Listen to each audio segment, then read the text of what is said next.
심할서가 징계인가? 심할서의 다른 표현의 동의어는 경의서입니다. 예, 안녕하세요. 김노무사TV의 김승현 노무사입니다. 오늘은 좀 심할서에 대해서 좀 얘기를 해보려고 그래요. 오늘 영화 같은 장면에서도 많이 나오고, 사실 직장에 좀 오래 다니신 분들은 다 한 번쯤 들어보지 않았을까 생각해요. 사실 저희도 상담을 하면서 정말 많이 받는 상담 내용 중 하나예요. 심할서.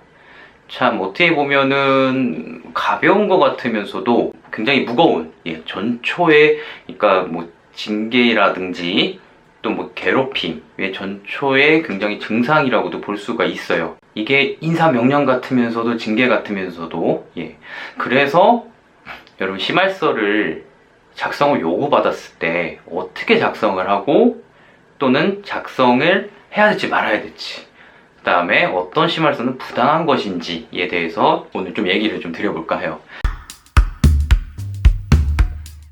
자, 첫 번째로 심할서가 뭔지 좀 알아야 되는데요.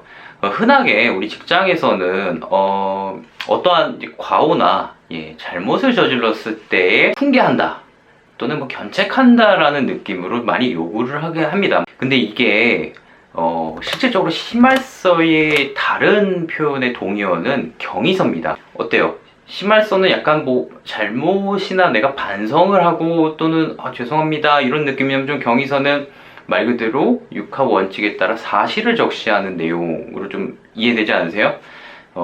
사실 그래서 심할서는 엄밀히 말하면은 네가 무엇을 했는지 이 상황에 대해서 밝혀봐라, 이런 의미에서 작성을 하라는 의미입니다. 사실 사용자가 이 심할서를 작성을 요구하는 경우는요, 딱 두 가지입니다.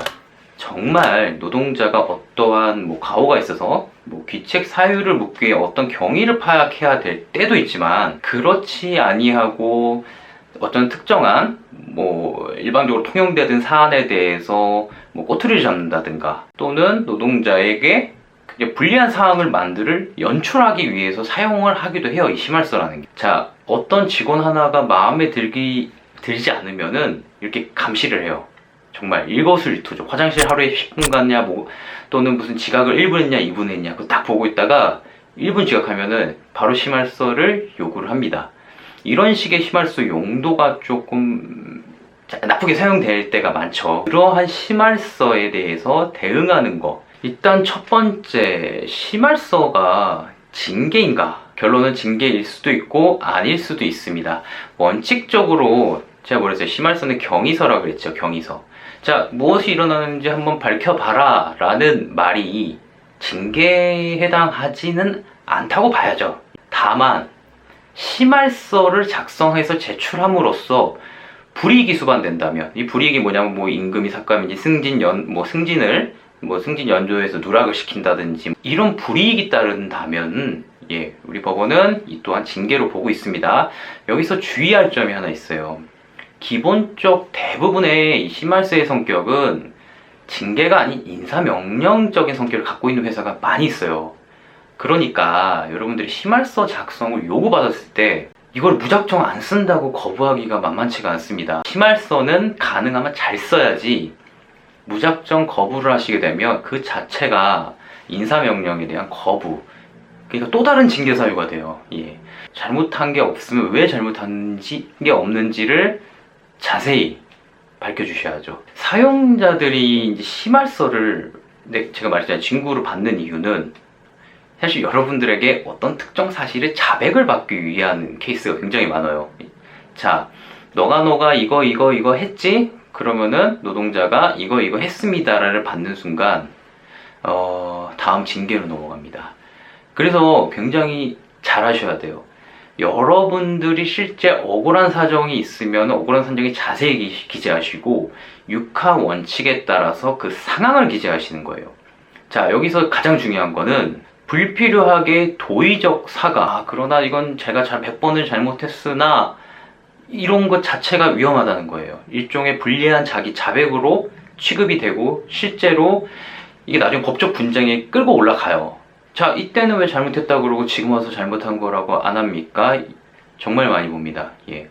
여러분들이 판단해서 억울하신 일에 대해서 함부로 반성을 하시고 도의적 사과 자체가 큰 문제를 발생시킵니다. 그런데 말입니다. 사용자가 심할서를 반성을 하지 않고 계속 경위를 써내요. 그럼 사용자가 계속 요구하겠죠. 이 자체가 어떻게 보냐면 우리 법원은 그 양심에 반하는 그 업무 명령이라 봐요. 그러니까 다시 말하면 정당하지 않은 업무 명령, 헌법상 양심의 자유를 침해하는 업무 명령. 하나 꼭 짚어드리면 우리는 사용자의 업무 명령을 따라야 할 일종의 의무는 있는데 수식어가 붙습니다. 정당하지 않은 업무 명령은 따르지 않더라도 징계 사유가 될 수 없어요. 자, 심할서를 무조건 안 쓴다는 게 아니에요. 쓰라 그러는데 반성의 의미를 가지고 네가 스스로 자백을 하라고 강요받는 심할서는 쓰지 않아도 정당하지 못한 업무 명령의 거부기 때문에 이 자체로 추가 징계를 할 수 없다는 거예요. 계속 요구하면 똑같은 심할서를 두세 차례 내는 것도 괜찮다. 그럼에도 불구하고 어떤 특정한 반성사항을 계속 요구한다면 내가 잘못했다는 걸 자백을 하라는 거죠. 이거 한번 인정을 하면 여러분들은 그 되돌리기 굉장히 힘들어요. 심할서는 징계의 시작점일 뿐이에요. 예, 이거 반드시 알아두셔야 되고요. 그 잘못된 업무 명령으로 내준 심할서는 작성을 하지 않아도 됩니다. 오늘 김동사TV에서는 좀 심할서 작성에 대해서 얘기 드렸고요. 어떻게 보면 제일 많이 좀 문의 중에 하나입니다. 예, 꼭 심할서 작성에 대해서는 신중하게 내가 진짜 잘못했는지 또는 그런 상황에 있는지를 잘 판단해 보시고 정말 억울하시다면 오늘 방송 좀 기억하셨다가 잘 인용하시면 충분히 도움이 될 것입니다. 여기에 대해서 좀 오늘 설명드린 거 만족하셨으면 좋아요, 다시 한번 구독 좀 부탁드리고요. 김노무사의 TV의 노무사 김승현이었습니다.